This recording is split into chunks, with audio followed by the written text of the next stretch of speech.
Welcome back to the deep dive, everybody. Today we are going to dive into the world of kids. Well, more precisely, the world inside their heads. We're going to untangle some fascinating research on how different parts of their thinking connect and grow in those really important early years. You bet. Lots to untangle here. You sent over a whole bunch of really interesting studies and articles.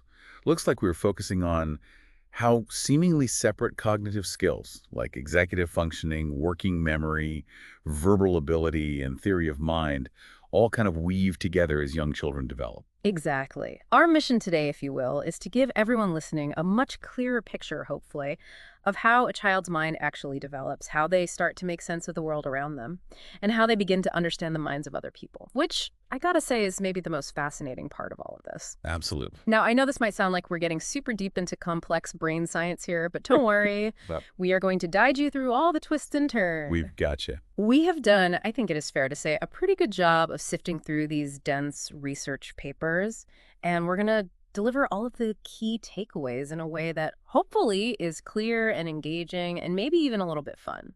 That's the plan. All right, let's start with the brain itself. Several of these sources really emphasize this link between the prefrontal cortex, that's like the command center of the brain, right? Yeah, like the CEO. And how that area of the brain specifically is connected to the development of both executive function, like the brain's management system, and theory of mind, which is all about understanding what others are thinking and feeling. Yeah. That's one of the things that really jumps out from all this research. The neuroimaging studies are pointing to a pretty fascinating idea. The regions of the brain that light up when kids are doing tasks that involve theory of mind, well, those regions are physically close to the areas that are active during executive function tasks. So think about it. The parts of the brain that help us manage our thoughts and actions, and the parts that help us understand what other people are thinking, well, those are kind of hanging out together in the brain, like neighbors. It suggests that these two developing abilities might be deeply intertwined from very early on. I like that analogy, neighbors in the brain. Right. So they're literally close together physically. Exactly. And when we look at how these brain regions actually develop over time, the research is pretty consistent. When children are working on those executive function tasks, their prefrontal cortex, well, it shows much more widespread activation compared to adults doing the same kinds of tasks. It's as if their brains are casting a much wider net to gather the information they need. A wider net. Interesting. Like they haven't quite zeroed in on the most efficient neural pathways yet. That's a great way to think about it. Okay, now here is where it gets really interesting to me. Because the relationship between theory of mind and executive function, it isn't always a simple one, is it? No, you are right to point that out. It is absolutely more nuanced than that. The research is very clear about that. We need to be cautious about making big, sweeping statements about one directly causing the other.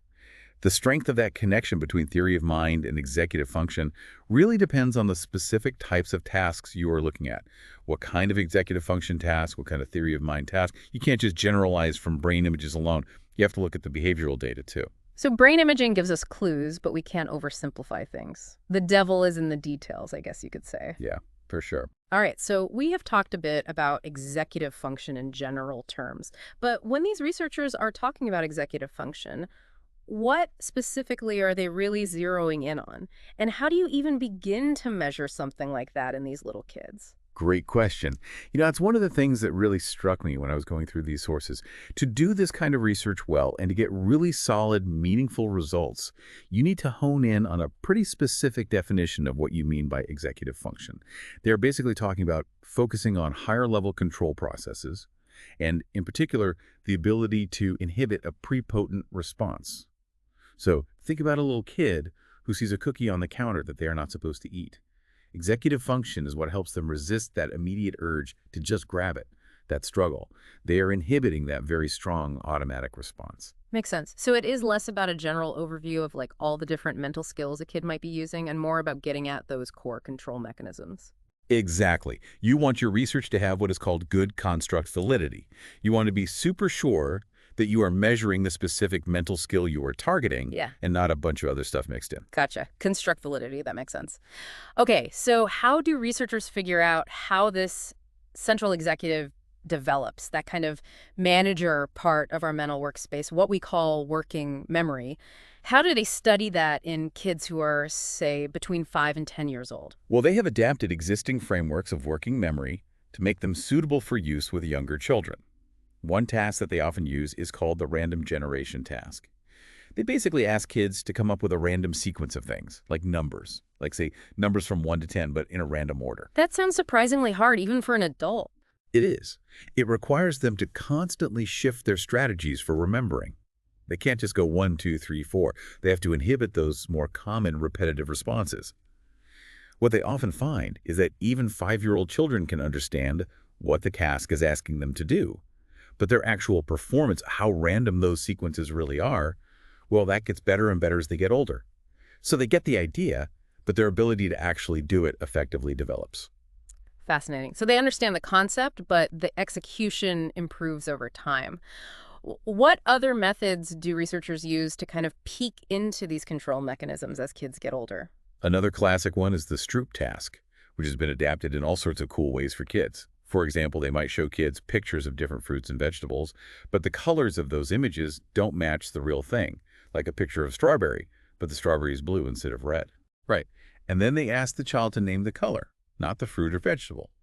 So for the blue strawberry, the correct answer would be blue. This task really taps into their selective attention. Can they focus on that one crucial piece of information, the color, and inhibit that stronger, more automatic response, which would be to just name the fruit?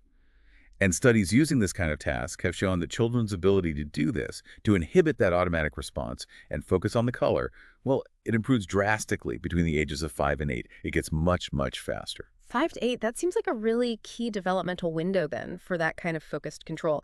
Their ability to override that more obvious visual information and focus on something more abstract, that really kicks in during that time period. Exactly. And it is really important to remember that not all of these so-called executive function skills develop at the same pace. Some tasks show a much bigger performance gap between, say, 10-year-old children and adults, like tasks where kids have to remember a sequence of colors backwards or mentally fuse together 2 different images. The difference between a 10-year-old and an adult is huge, which suggests that these more complex executive functions continue to mature well beyond elementary school. It just underscores how long and complex brain development really is. Other tasks, like the classic Stroop test, or tasks where you follow a trail of symbols or make decisions based on complex information, well, those tend to show a more gradual, linear kind of improvement with age. Right. So not all executive functions are created equal, I guess you could say. Some are slower to mature than others. Okay. So we have been talking about the brain's control system, the prefrontal cortex. What about the mental workspace itself, working memory? Researchers have different ways of thinking about that, right? Different theoretical models. Yeah, there are definitely different theories about how it all works.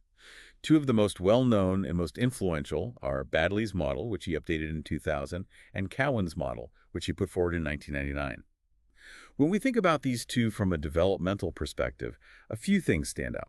Firstly, Baddeley's model has been around longer and has been tested more, so it has a much larger body of research backing it up, especially in terms of thinking about the different parts of working memory. It has been really influential in helping us understand things like the phonological loop, which is specialized for sounds, and the visuospatial sketchpad, which handles visual information.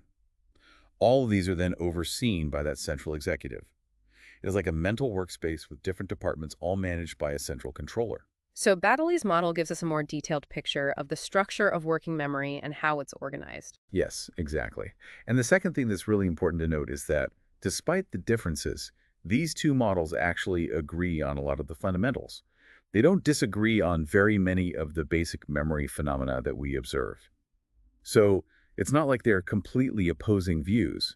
In fact, some researchers argue that the 2 models are actually becoming more and more alike as time goes on, especially after Baddeley added the episodic buffer to his model. Oh, interesting. Like they are both converging on a more complete picture. In a way, yeah. Now, where those theoretical differences really become apparent is in how they explain the relationship between the information that we are actively holding in mind in working memory and all that vast knowledge we have stored away in long-term memory. But these are more abstract theoretical points, and it is surprisingly hard to design simple experiments that can definitively prove one right and the other one wrong, especially in children. It is also worth noting that neither model depends entirely on developmental research for its main support. And finally, when you look specifically at younger children, both models become a bit less precise in their predictions.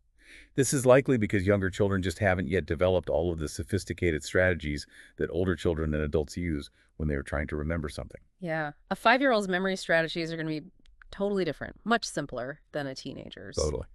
So, where do these two models diverge in a way that is relevant to us thinking about how memory actually develops in kids? One of the main differences is that Cowan's model is much more specific about the idea that there might be multiple things that contribute to those developmental changes in how efficiently children process information. Baddeley's model really emphasizes articulation speed, how quickly a child can say words. And he sees that as a major driver in why their memory abilities get better as they get older. It is not that anyone says it is the only factor, but Cowan has been much more vocal about the idea that maybe a single general processing speed is just not enough to explain everything we see happening as kids develop. Interesting. So maybe articulation speed is only one piece of the puzzle. Right. For instance, Cowan has said that there might be separate processing speeds for searching through your memory versus the speed of processing the sounds that you hear. And there is some research that actually supports this idea. So, these different processing speeds are predicting different aspects of children's memory performance. So it is not just about how fast they can spit out words. It is about how efficiently they can use their minds to work with the information that is in there. Exactly. And this more comprehensive way of thinking about those speed-related factors also kind of helps to make sense of some of the findings that have been a bit of a puzzle for Baddeley's model. Like, we know that a child's ability to remember visual information doesn't always line up perfectly with how quickly they can repeat words back in that phonological loop. So if we consider that there might be other processing factors involved beyond just that one verbal loop, then it starts to make a bit more sense.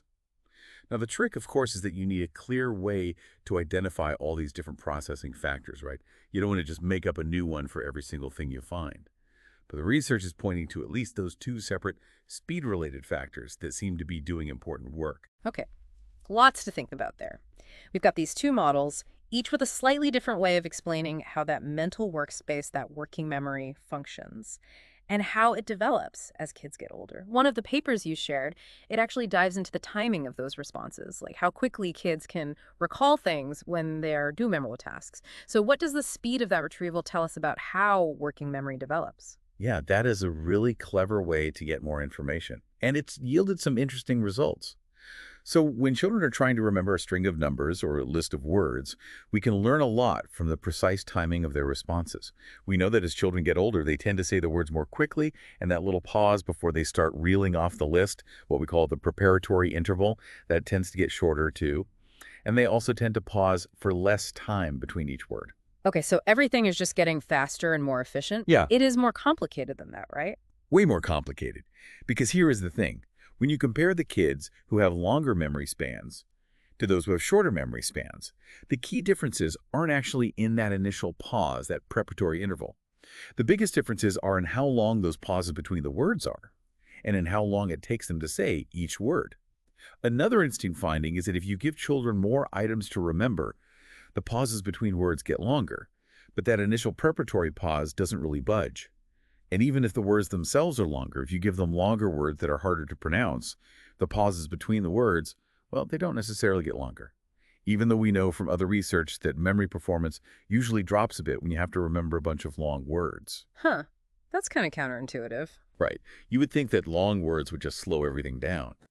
But this research is suggesting that the process of actually searching for and retrieving those items from memory, which those pauses between words seem to reflect, it is not totally tied to the physical act of speaking.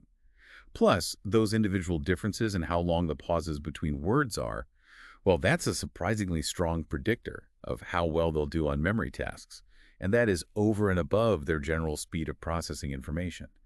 So you might have a child who is generally very quick on all sorts of tasks, but if their retrieval is not as efficient, they will still show those longer pauses between words when they are recalling things from memory.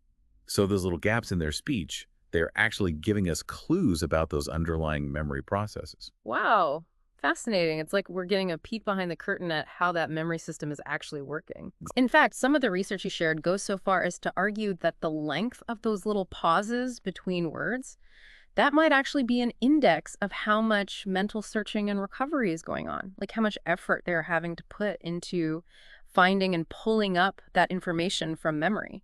Right. And the fact that they don't necessarily get longer when they are given longer words to remember, well, that seems to suggest that this searching process isn't just about them silently repeating those words over and over to themselves.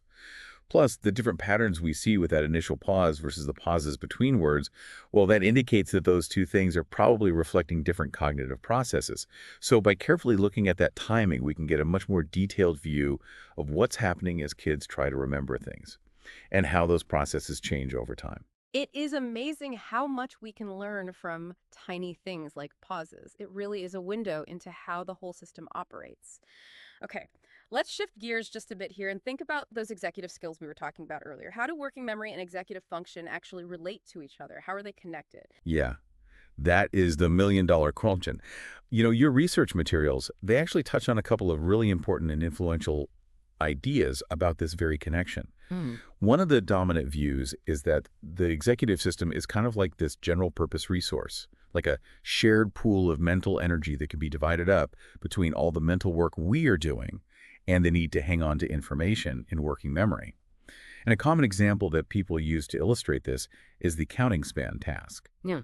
So in this task, you might ask a child to count a bunch of objects in a series of pictures, and then you ask them to remember how many objects were in each picture. So the idea here is that all the mental effort that goes into that counting part, well, that can impact how well they can remember the final counts. So in this view, there is this competition going on between actually processing information and storing it in memory. It's like trying to run too many apps on your phone at the same time. Everything slows down. Or crashes. Yeah, it crashes. Yeah. You are trying to do too much at once, too much mental juggling, and you drop the ball. But there is another view, and it's a pretty compelling one, put forward by Engel and some of his colleagues. And they see this executive system as primarily being responsible for controlled attention, which is the ability to keep important information in an easily accessible state in your mind, even when there are distractions or other stuff vying for your attention. So in a task like the counting span, those processing demands, all that counting you were doing, that creates a lot of interference for those memory items. And the executive's job, according to this theory, is to keep those target items in focus, even with all that mental clutter. So there is still this sense of competition going on, but it really puts the spotlight on the executive's role in keeping that important information active, even when you're trying to do a bunch of other things. So less about a shared pool of energy and more about a spotlight that can be directed. Yeah, exactly. Both of those perspectives, even though they're slightly different in their emphasis, highlight the really close relationship between those executive functions and how well we can actually use our working memory. It's a two-way street. Okay, one of the sources you shared talks about this distinction between hot executive function and cool executive function. What is that all about? Yeah, I like that distinction. It helps to organize our thinking about executive function.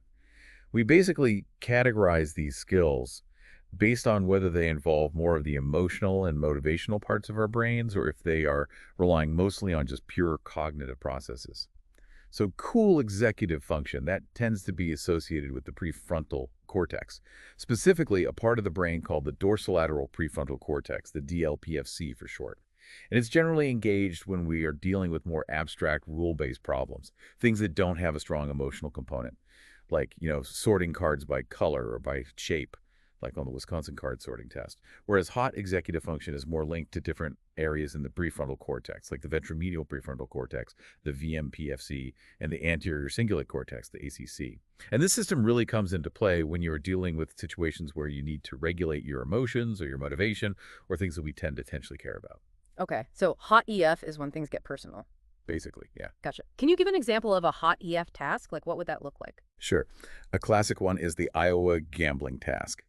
This is a task where people have to choose between different decks of cards. And some of those decks, they offer really big rewards right away, but they also lead to much larger losses down the road. Whereas the other decks, they have smaller immediate rewards, but they lead to overall gains. So this task really gets at your ability to learn from the feedback that you get, to resist those really tempting immediate rewards, and to regulate those impulsive choices when you're faced with the possibility of negative consequences later on, which definitely has an emotional component. Yeah, for sure. So we can talk about them as separate categories, hot and cool, but they aren't really operating in isolation in the real world, are they? No. Definitely not. The research really emphasizes that. Yes, you can differentiate them, and yes, you can design tasks that try to get at one more than the other, but they really are part of an integrated system. and are probably working together most of the time in our everyday lives. So, like making good decisions, well, that often involves both logical reasoning and also thinking about the emotional consequences of those decisions. So that would be like your cool EF and your hot EF working together. It is really hard, if not impossible, to find a task that isolates one type completely. Even a task like the Iowa gambling task, which we think of as primarily hot, it has been shown to also rely on working memory functions. And working memory is something we usually associate with cool EF. So it is all connected, all part of that same incredibly complex system in the brain. Okay, let's move on to something that has always been fascinating to me, this idea of theory of mind. Can you just give us a quick definition? Like, in simple terms, what is theory of mind? Yeah. It is kind of a mind-blowing concept when you really think about it. Theory of mind, often shortened to TOM, is our ability to grasp the fact that we and other people have these rich internal mental states, things like our knowledge, our beliefs, our desires, and even our thoughts and feelings. And that these internal states are what drive our behavior. It's realizing that what someone else is thinking might not be the same as what you were thinking, and it might not even match up with what is actually true. It is about being able to step outside of yourself and imagine someone else's internal world. Exactly. When does that ability start to show up in kids? Like, what are the first signs? Well, most researchers think that the very earliest foundations of theory of mind come from the development of joint attention, which we typically see starting to emerge around 9 to 12 months. This is when infants start to follow an adult's gaze or point, and they start using adults' emotional expressions to guide their own behavior, especially when they are unsure about something. And they start using those same communicative signals themselves to get an adult to pay attention to something that they think is interesting.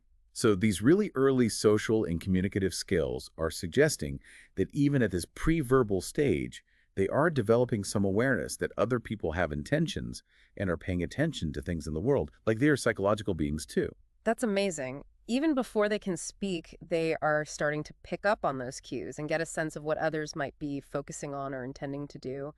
What's the next big milestone in Tom development? The really crucial step is being able to tell the difference between what someone believes to be true and what is actually true. And this is the whole concept of understanding false beliefs. And this is usually studied using these clever false belief tasks. One of the classic examples is the Maxie in the chocolate task. So in this task, they tell the child a story about Maxie, who puts his chocolate in one cupboard and then goes outside to play.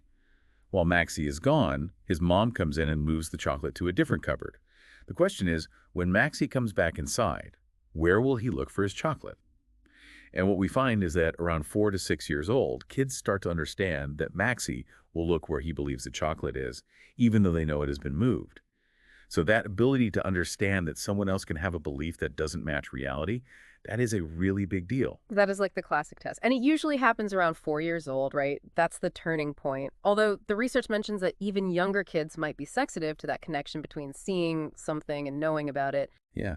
Recent research has found that even babies might have a very rudimentary understanding of this, that seeing leads to knowing.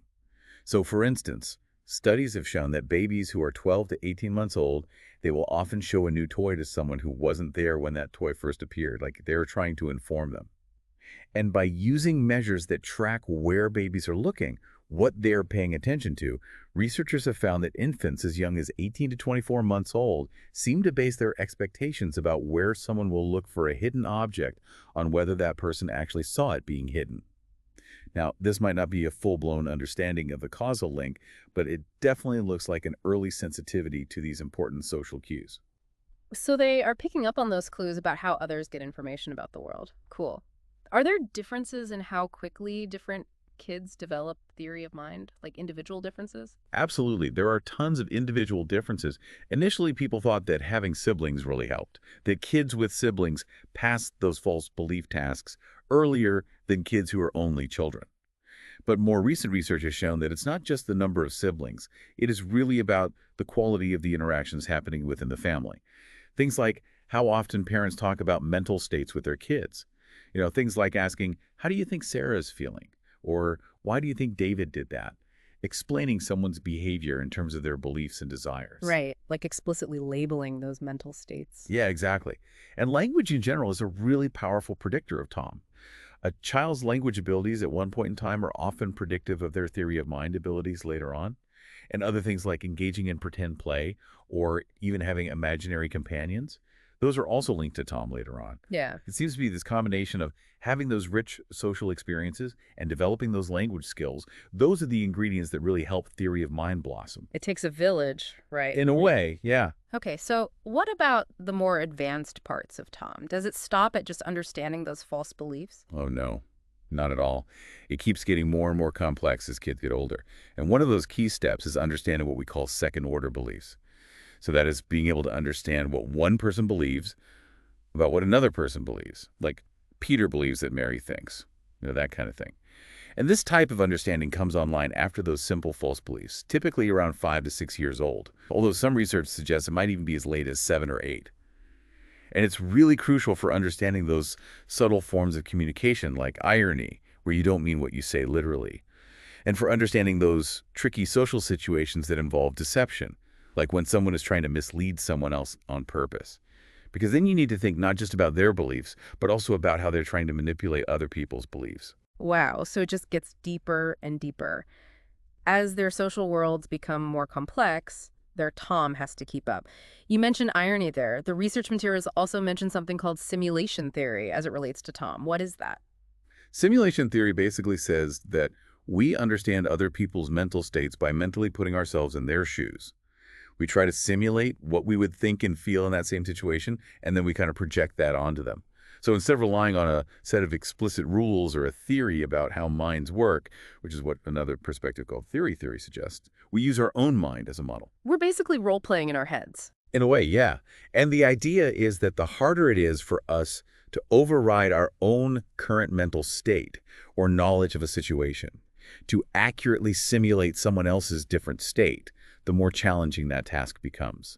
So, for instance, understanding a false belief is thought to be harder than understanding a difference in preferences, because you not only have to ignore what you know about reality, but you also have to simulate that other person's incorrect belief. So while simulation theory is really interesting and intuitive, it's also been the subject of tons of debate. And a lot of researchers now think that our everyday understanding of others is probably this blend of simulation and also some more explicit knowledge about how minds typically work, like a combination. Yeah, that makes sense. It is probably not one or the other, but both working together. Okay, back to how Tom and executive function might be linked. What are the theories about that? How do those two things connect? Well, one theory that tackles this head-on is called the cognitive complexity and control, CCC theory. And this theory really emphasizes how important the development of rule complexity is to the growth of executive function. And it argues that this ability to handle more and more complex rules is also super important for Tom. Basically, as children develop, their ability to represent and use increasingly complex sets of rules in their minds is directly related to how well they can understand what's going on in other people's minds. So, like trying to think about someone else's belief. Well, that requires a certain level of representational complexity. You have to keep in mind not only what is actually true, but also what that other person believes to be true, even if it's wrong. You have to juggle multiple realities in your mind. And that example from one of the articles about the mailbox really illustrated this complexity, like how the rules for mailing a letter change depending on what time of day it is. Right. So initially, a child might understand the simple rule that if you have a letter and you see a mailbox, you put the letter in the mailbox. But later on, they can grasp a more complex embedded rule, like if it is before 5 p.m., then if I have a letter and I see a mailbox, I put the letter in the mailbox. But if it is after 5 p.m., then I need to go to the post office. So that ability to understand that hierarchy of rules, well, that is seen as a cornerstone of both those more advanced executive functions like planning and problem solving, and for being able to understand those more complex mental states in others, where someone's belief might be dependent on another factor or another belief. So you're saying that understanding someone's belief is like one mental rule. Yeah. And then that belief might be based on a lack of information or a misunderstanding, which is like another rule or condition. Exactly. It is all about those increasingly complicated if-then statements in our heads. Right. And what was super interesting is that a lot of studies have found a really robust link between children's performance on various executive function tasks and how well they do on different Tom tasks. And what's really important is that this connection is still there even after you statistically control for other things that are developing at the same time. Things like their age, their verbal skills, their general intelligence. It suggests there is something unique about that EF-Tom link. So it's not just a byproduct of those other abilities getting better, it's something more specific. But then some of the research you shared says that when you look at tasks that seem to have a similar underlying structure, like false belief tasks and false photograph tasks, well, performance on those isn't necessarily correlated. Isn't that kind of contradictory? Yeah. It is a bit of a head scratcher because false photograph tasks, they're actually designed to have a similar logical structure to those false belief tasks. In both cases, you have a representation, either a mental belief or a physical photograph, that becomes outdated because something in the world has changed. But what researchers are finding is that how kids perform on these two different types of tasks, well, it is typically not correlated. And even weirder, training them on one type doesn't usually lead to them getting better at the other type. So it suggests that even though they might look similar from a purely logical point of view, they might actually rely on different cognitive mechanisms. So the development of Tom might involve something more than just a general understanding that things can be represented. There might be something unique about how we think about mental representations, that whole inner world of thoughts and beliefs. So it is not just about understanding that things can be represented. It is specifically about understanding mental representation. Yep. Okay. Let's zoom out to the big picture for a sec. What does the evolutionary perspective tell us about this connection between EF and Tom? Well, from an evolutionary perspective, the idea is that the dramatic expansion of the human brain over, millions of years, that led to these really big gains in cognitive abilities. And one of those gains was an increase in inhibitory abilities, which are absolutely key to executive function. And because these upgraded inhibitory abilities were sort of general purpose, they could be applied to all sorts of problems that our ancestors were facing, especially complex social problems. So the theory goes that this really important improvement in the ability to control your own behavior, to inhibit those knee-jerk responses, well, that laid the groundwork for the eventual development of more specialized skills like theory of mind. Basically, by being better able to control their own impulses and think before they acted, early humans were more equipped to navigate those really tricky social interactions, which then paved the way for being able to understand what was going on in other people's heads. So it is like this general cognitive upgrade that set the stage for more complex social understanding to evolve. Right. The research also briefly mentions Tom in great apes. Where do they fit into all of this? Do they have theory of mind? Oh, that's a great question. And it is a really active area of research, and there is a lot of debate about it still. You know, chimps and other great apes, they definitely show off some impressive social learning and really complex social behavior, but there is a lot of debate about whether they have Tom in the same way that human children and adults do. Studies that have looked at their understanding of seeing as knowing, for example, whether they realize that if someone hasn't seen something happen, they won't know about it, have shown mixed results. Some studies suggest that they have at least some understanding of this, especially when they're